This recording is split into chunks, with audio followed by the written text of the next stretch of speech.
भैया चश्मा है क्या किसी के पास? ईदू भैया के पास। वाह वाह, जरा ये लगा लीजिए ना मुस्कान जी। नहीं मैं आपके लिए बोल रही हूँ ना, तो फिर थोड़ा थोड़ा सा लगा लीजिए। वाह क्या बात है कि अरे चश्मा लगा के सोम लगा तारू ए मुस्कान। मेरे लिए तो बहुत लोग बोलते हैं, लेकिन आज मैं इनके लिए बोल देती हूँ कि अरे साउथ के हीरोइन से न कम लगा तारू कि तहरे के दिलों मुदे अबे करे जातू तो बम लगा तारू। एक बार आला करके बता जाता जियो आएगा भैया। हाँ कि अरे चश्मा लगा के सोम लगा तारू।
चश्मा लगा के सोम लगा तारू, साउथ के हीरोइन से न कम लगा तारू। लेकिन अब इन लोग के लिए, अब आप लोग के लिए, इनके लिए तो हो गया, अब आप लोग के लिए कि अरे चश्मा लगा के सोम लगा तारू, साउथ वाला हीरो से न कम लगा तारू।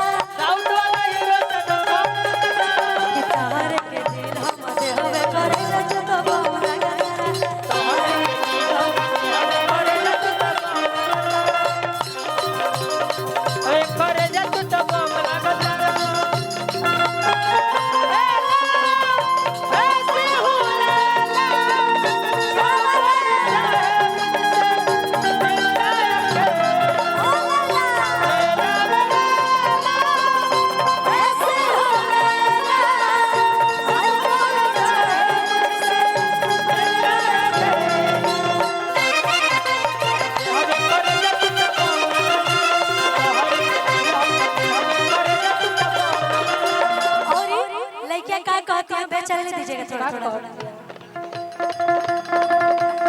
हीरो हो धीरे धीरे हंस के रहला दिलवा में धंस के,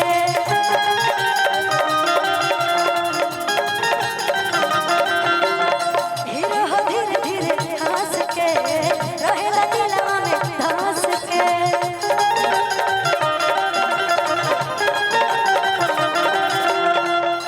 कि मुस्कान मारला सीधे जान मरला आ जान कोई के करे जा हमार जान मरला।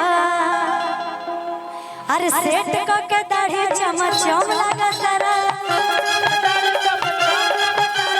साच कोई खुशी के सनम लगा तारा। तोहरे के दिलों मुझे होवे करे जा तो बम लगा तारा।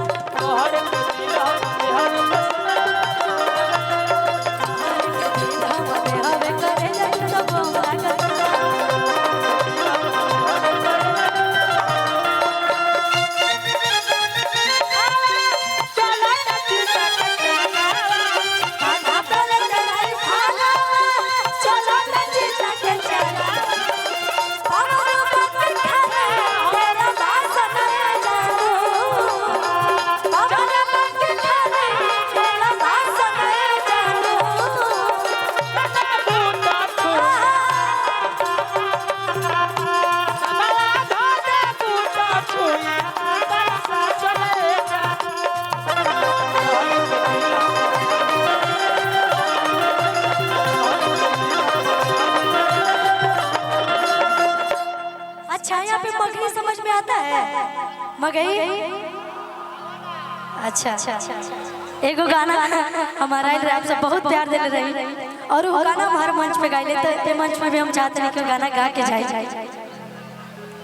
कि जय तो जो हमारा काम नहीं है तोरा नियन माला